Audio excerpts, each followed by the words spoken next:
Ceritain tentang HTI lagi dong. Ceritain gimana? Apa aja lah tentang HTI. Kalau ngobrolin HTI sebetulnya ada yang berkaitan banget kok. Kemarin-kemarin, beberapa hari kemarin kita ke rumah mama. Dan kita ketemu keponakan kita. Iya. Ya, nah kebetulan begini teman-teman. Jadi beberapa hari yang lalu itu saya ke rumah ibu saya, ketemu keponakan. Ternyata keponakan saya sudah diterima di sebuah perguruan tinggi negeri ya di Bogor.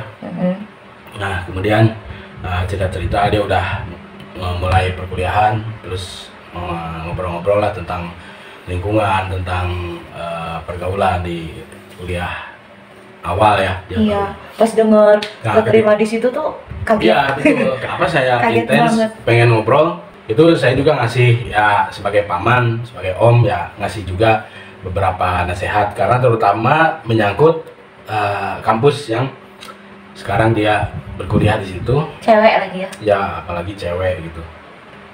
Karena yang saya tahu ya awal mula HTI ya di situ begitu. Ya kita semua sudah tahu lah. Nah, tidak usah saya sebutkan nama kampusnya, sudah sama-sama paham. Di situ ada setelah saya ngobrol-ngobrol ya saya ingetin pokoknya fokus sama kuliah aja, nggak usah ikut ini, nggak usah ikut itu yang kira-kira nggak penting, yang kira-kira nggak perlu, nggak usah jadi aktivis mahasiswa lah apalah gitu.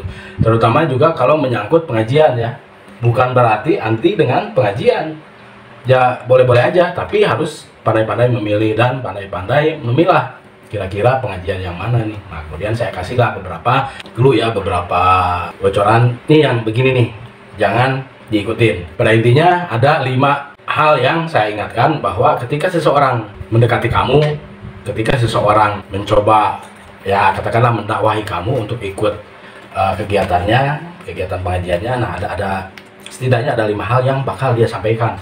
Ini ciri-ciri kalau yang mendekati kamu itu orang HTI gitu, yang ingin mencoba mendakwahi kamu tentang paham khilafah HTI, dan tentunya pasti ingin kamu ikut mereka begitu. Nah ini juga sebagai sharing ya buat teman-teman. Mungkin kebetulan teman-teman juga ada yang anaknya atau saudaranya atau keponakannya yang memang juga baru masuk kuliah, tidak terbatas hanya di kampus yang tadi saya sebut ya. Banyaknya sih PTN ya. PTN banyak, tapi sekarang mah udah di mana-mana, mau PTN mau PTS. Oh gitu. Kalau yang keponakan saya ini ya memang dari situ awalnya gitu. Pertama kali ada halakoh tentang HTI itu ya di situ, di lingkungan kampus tersebut di Bogor.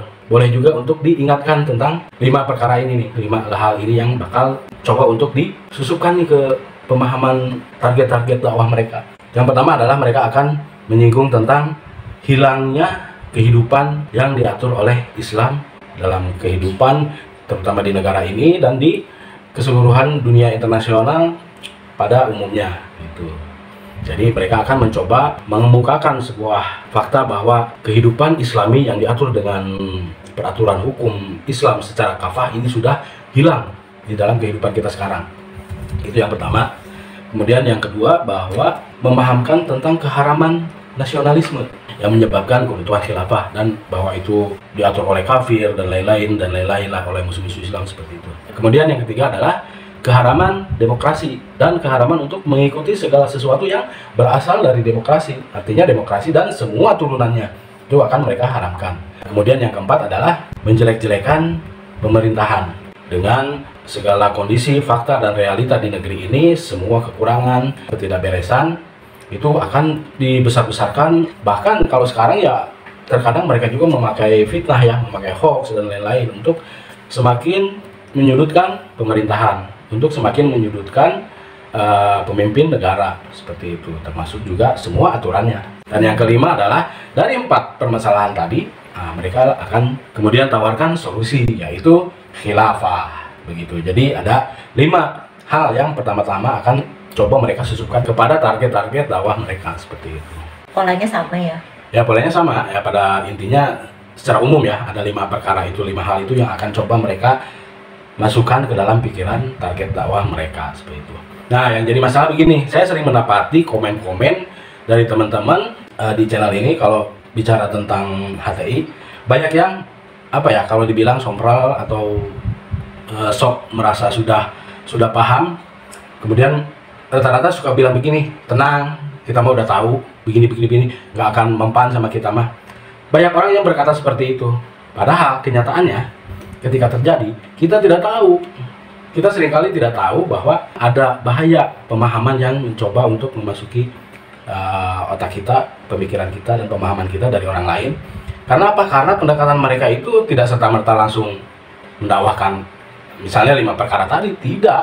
Mereka akan melihat, karena ya Neng lah, tahu lah seperti apa trik-trik orang marketing ya. Iya. Misalnya saya punya kesukaan musik misalnya musik apa, metal misalnya. Nah, orang itu akan mencoba masuk ke dalam diri kita itu bukan langsung perkara agama, tidak, atau perkara politik, tidak.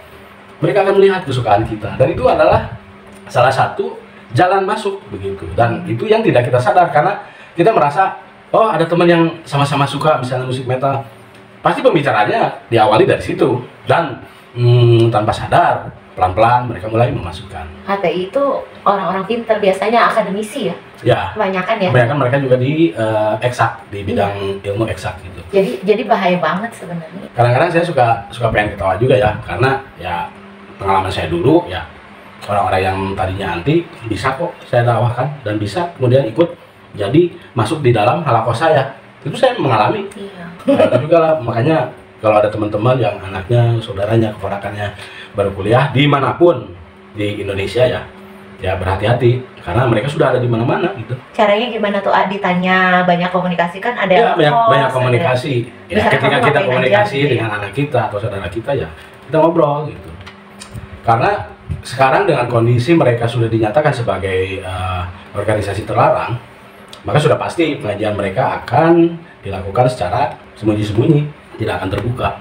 Kalaupun terbuka paling dalam format diskusi-diskusi gitu ya, yang tidak memakai embel-embel HTI dan lain-lain gitu.